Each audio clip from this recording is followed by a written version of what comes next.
13th general election is our starting point this evening. A 2-day early voting period has just finished at more than 3,500 polling stations around the country. Korea's election watchdog hopes to boost the turnout by allowing voters to cast their ballots in advance. Ji Myung-gil starts us off.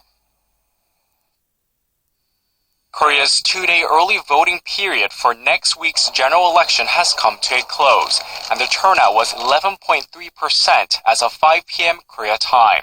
The National Election Commission says 4.7 million out of 42.1 million eligible voters had cast their ballots at some 3,500 polling stations nationwide. If voters cast their ballots in their electoral districts, the ballots will be stored until 6 p.m. on the actual election day, April 13th. If they voted outside their electoral districts, their ballots will be mailed to their home districts.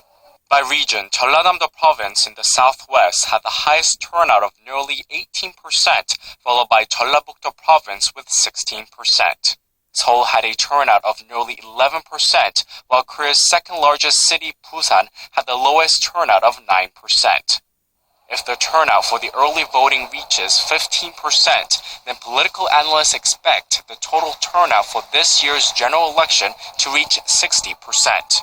In past general elections, turnout has usually hovered around the 50% range. Political parties are paying keen attention to how the early voting will affect the elections because they believe the overall voting record tends to depend on the early voting rate.